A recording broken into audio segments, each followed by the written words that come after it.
Thanks, Ron and Ann. Dr. Craig Evans is not a stranger to those of you who watch the program on a regular basis. Some of you are meeting for the first time. He's Payson, Distinguished Professor of New Testament at Acadia University. He is a prolific author, and his latest book I'm holding here in my hand, Jesus and His World, the Archaeological Evidence. First of all, welcome back, Craig. Thank you very much. I was saying to you in the back. green room, semi-facetiously, you should sort of be an adjunct staff member here. You're here so often. But I mean, you're prolific. The book is fascinating. Now, you're not an archaeologist. No. But archaeology is a part of your overall intellectual disciplines. You get to Israel, what, once a year or so? Yeah, try to. Try to. You visit the sites and so on. Why did you think it was important to, first of all, to write a book about the archaeological evidence for Jesus? Well, a lot of reasons. For one thing, archaeology is not a field that is static. There are discoveries made every month. The discoveries going on in Jerusalem are quite surprising. Caiaphas is another place. So there have been a lot of Old Testament related discoveries, but also a New Testament too.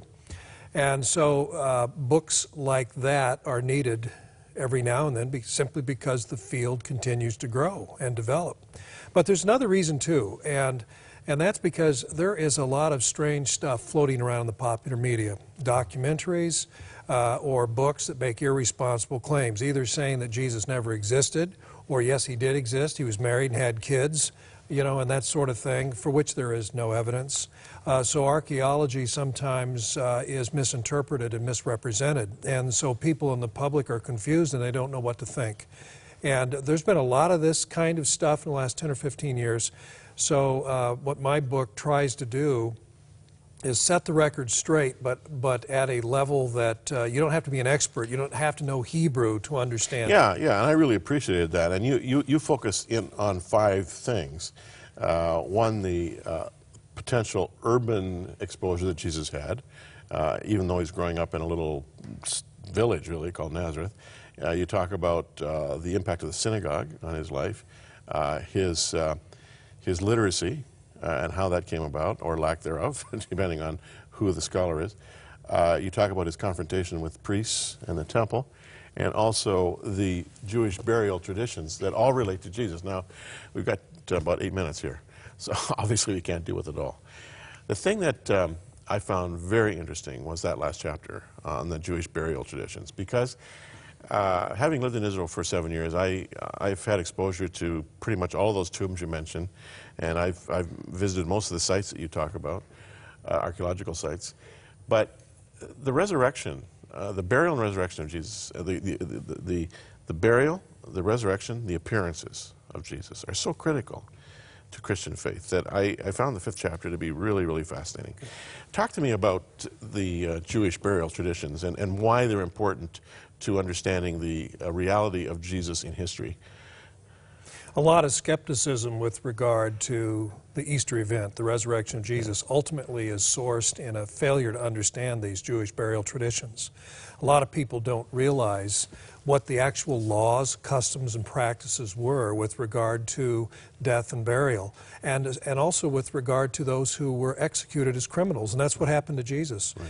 And so the idea, for example, that a criminal would not be buried properly, would be left hanging on the cross for days, weeks even, the idea that maybe at best thrown into a ditch or something where animals might maul the corpse, all of that is misguided. That is not what archaeology shows, and it's not what these burial practices were. And we know this because of contemporary writers like Josephus, the Jewish historian from the 1st century.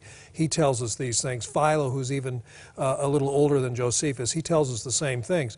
And so what the Gospels in the New Testament tell us is exactly what's in step with the practices of that time and what the archaeological evidence shows. And what it shows is it doesn't matter who you are. You could be Herod the Great and greatly honored, or you could be a criminal who's been executed.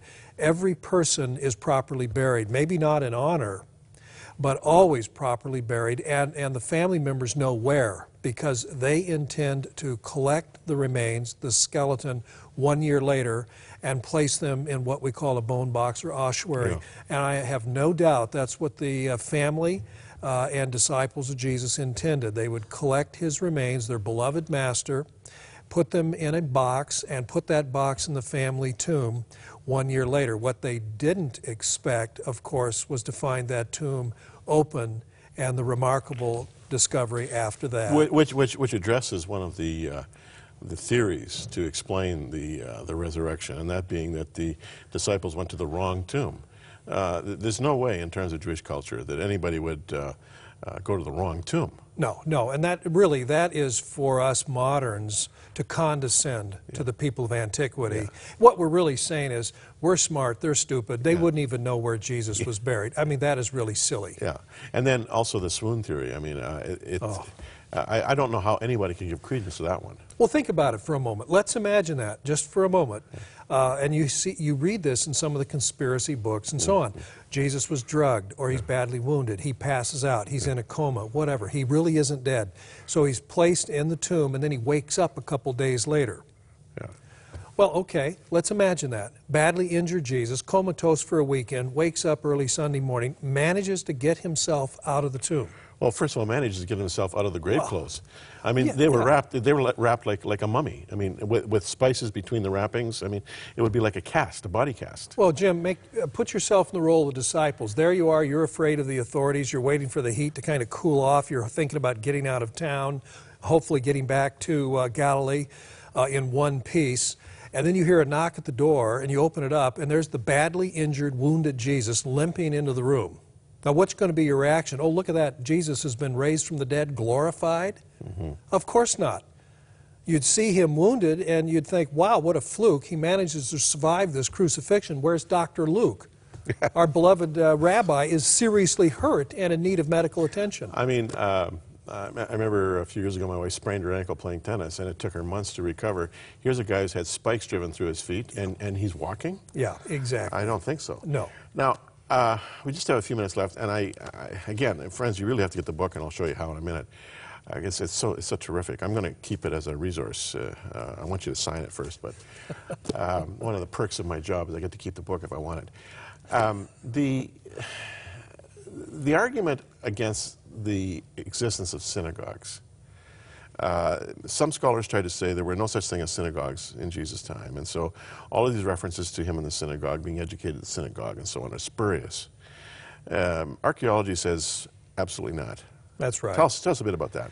Yeah, that was an interesting theory that someone brought out in the 1990s, saying, you know what, there really weren't any synagogue buildings. Yeah. That's a later thing. That happened after the temple was destroyed in 70, which means that the 4 New Testament Gospels and the book of Acts are all anachronistic. They're talking about things that existed at the end of the 1st century, but not in Jesus' time. Well, we now know that there are at least 7 synagogues prior to the time of the destruction, probably an 8th and maybe even a 9th. And so the evidence just keeps mounting. And half of these synagogues have been found only in the last 15 years. And accidentally, right there in Galilee at Magdala, the construction team went in there and began to dig the ground out to put in a new resort, banged up against some stones.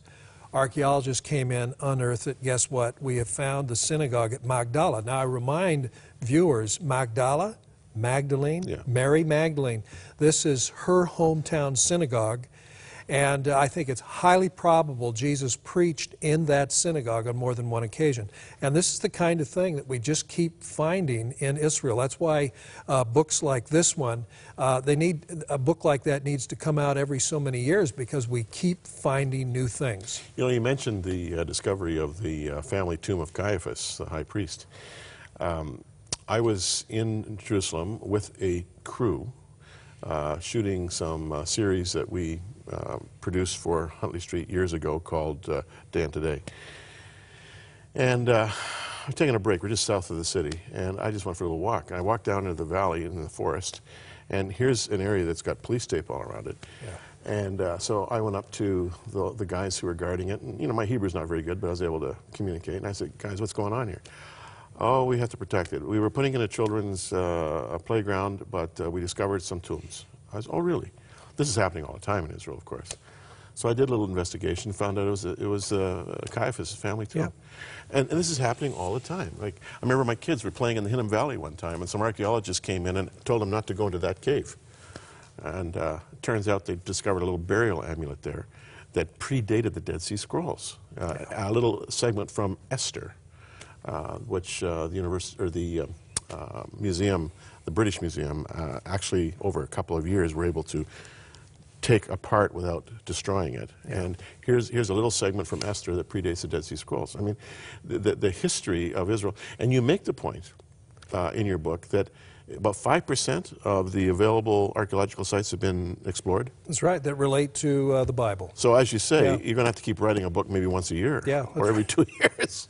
Well, you know, that book was in the proofs. I was reading the proofs, and then it was announced they found an ossuary with an inscription on it that referred to Caiaphas, and we think it's the granddaughter of Caiaphas, and that was found and of course, what could I do? You know, it was too late to make. So all I could do was slip in a couple of lines saying, this ossuary's been found. So that's just the way it goes. That makes, to me, that makes the field very exciting.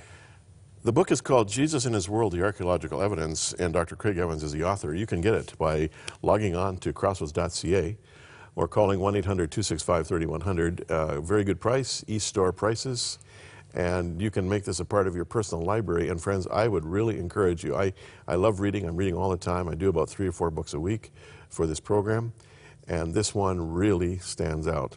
And I hope that you get your copy. Thanks for coming our way. Thank you, Craig.